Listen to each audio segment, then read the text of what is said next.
আসসালামু আলাইকুম, কেমন আছেন আপনারা সবাই? আমরা অনেক ভালো আছি। সো এখন আমরা রেডি হচ্ছি ফ্লাইটের জন্য। কোথায় যাচ্ছি অলরেডি অনেকেই জেনে গেছেন হয়তোবা পোস্টার্স দেখে। সেটা হচ্ছে আমরা যাচ্ছি অরল্যান্ডোতে, বিকজ আমাদের ক্রুজের পোর্ট যেটা সেটা আছে অরল্যান্ডোতে। সো আমরা অনেক সকালে এয়ারপোর্টে চলে গেছি, কারণ আমাদের অনেক সকাল সকাল ফ্লাইট ছিল। সো এয়ারপোর্টে যেয়ে নাস্তা টাস্তা করে এখন চলে যাচ্ছি। আমাদের ফ্লাইট ছিল 7:30 in the morning. So on time ছিল ফ্লাইট, কোনো টিলে হয়নি, থ্যাংক গড। সো অনেক আগে যেটা হতো, প্লেনে উঠতে অনেক বেশি ভয় লাগতো। প্লেনে ওঠার পরে আমার জানা যত দোয়া আছে সব পড়ে ফেলতাম। এখন অবশ্য ভয় একটু কমে গেছে। সো 2 ঘন্টা 30-40 মিনিটের মতো ছিল আমাদের ফ্লাইট।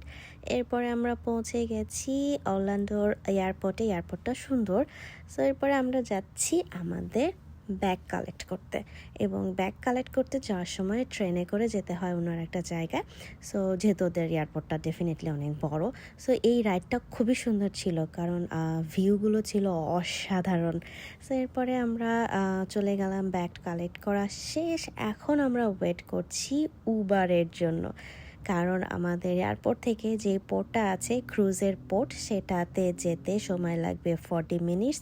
সো উবার কল করা হয়ে গেছে, আমরা সবাই রেডি যাওয়ার জন্য। আমরা ভীষণই এক্সাইটেড, কারণ এটা ছিল আমার ফ্যামিলির সাথে প্রথম ক্রুজে যাওয়া। এর আগে আমি এবং আমার হাজব্যান্ড শুধু গিয়েছিলাম, কিন্তু আব্বু আম্মু আপু সাফওয়ান ওরা যায়নি আমাদের সাথে। সো এবার সবাই মিলে যাচ্ছিলাম, এই জন্য আমরা অনেক বেশি এক্সাইটেড ছিলাম। তো এবারও আমরা যাচ্ছি বাহামাতে, আর এবার যাচ্ছি অবশ্য এমএসসি ক্রুজে। সো এমএসসি ক্রুজের যাওয়ার পেছনে মেইন যে রিজন সেটা হচ্ছে এরা হালাল খাবার সার্ভ করে, যেটা খুবই ইম্পর্টেন্ট, স্পেশালি আব্বু আম্মু আপুর জন্য। সো এই জন্যই এমএসসি ক্রুজ নেওয়া। আমার কাজিনের কাছ থেকে জানছি যে এদের নাকি হালাল খাবার সার্ভ করে, এবং ওখানে যে ওদের কাছ থেকে, ওদের ক্রুদের কাছ থেকে জিজ্ঞেস করে জানতে পেরেছি যে ইয়াস, দে সার্ভ হালাল ফুড। সো এটা জানার পরে আম্মুরা অনেক বেশি খুশি হয়েছিল, কারণ সবাই প্রেফার করি আমরা যদি একটু হালাল খাবার পাওয়া যায় আর কি। সো এই তো আমরা পোর্টে চলে গেছি, কথা বলতে বলতে পৌঁছায় গেছি, এবং আমাদের যে লাগেজগুলো ছিল সেই লাগেজগুলো ওদেরকে দেওয়া হয়েছে। ওরা সবার রুমে রুমে লাগেজগুলো দিয়ে দিবে।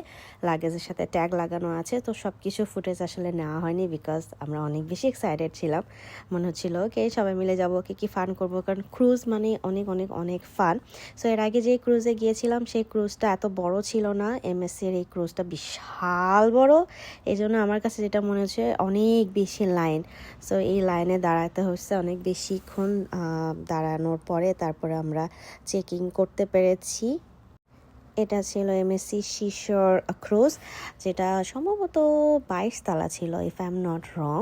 সো আমরা 3 দিন 4 রাতের জন্য, হ্যাঁ, এই ক্রুজটা আমাদের সম্ভবত ছিল। সো অনেকক্ষণ লাইনে দাঁড়ানোর পরে ফাইনালি আমরা চেক করে আমরা ভেতরে ঢুকতে পারলাম।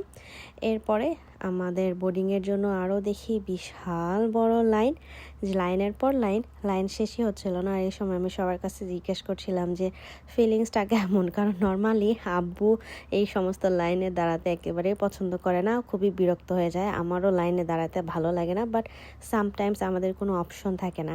ওকে, আমাদের সব কিছু চেক হয়ে গেছে, এখন আমরা চলে যাচ্ছি ক্রুজের দিকে। সো বাহামাতে যাচ্ছি। বাহামাতে ফার্স্টে ওরা আমাদেরকে আটলান্টিক সিটিতে নিয়ে যাবে, তারপরের দিন যাবে হচ্ছে ওদের নিজস্ব একটা আইল্যান্ড আছে সেখানে।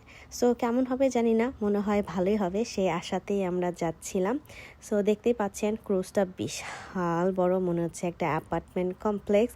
বিশাল বড় ক্রুজ, এবং সেই সাথে সাথে অনেক মানুষ, যেটার জন্য আমার মনে হয়েছে এরা কিছুটা অগোছানো, কারণ এত মানুষ আসলে একসাথে যখন যাচ্ছে তখন এইটা ট্যাকল করাটাও আসলে অনেক কি বলবো, টাফ। এনিওয়েজ, সব কিছু মিলে খুব বেশি খারাপ এক্সপিরিয়েন্স ছিল না। লাইন বেশি হলেও খুব বেশি যে ঘন্টার পর ঘন্টা লাইনে দাঁড়াইতে হয়েছে এমন না, ভালোই ছিল। সো তো আমরা ক্রুজে ঢুকছিলাম, ওরা সবার পাস দেখে দেখে ওরা ইন করিয়ে নিচ্ছিল। সিকিউরিটি সিস্টেমটা ভালো, সো ডেফিনেটলি অনেক বেশি ভালো লাগছে সেটা দেখে। এরপরে আমরা পুরো ক্রুজটা এখনই ট্যুর দিব না, আর একটু পরে দিব। সো এই জন্য আমরা সোজা চলে যাচ্ছি আমাদের রুমের দিকে। আমাদের রুম ছিল 12 ফ্লোরে। সো এই তো এরপরে রুমে যে ফ্রেশ হয়ে তারপরে রুম ট্যুরটা দিব অন্য আর একটা ভিডিওতে। সেই পর্যন্ত সবাই ভালো থাকবেন। Thank you.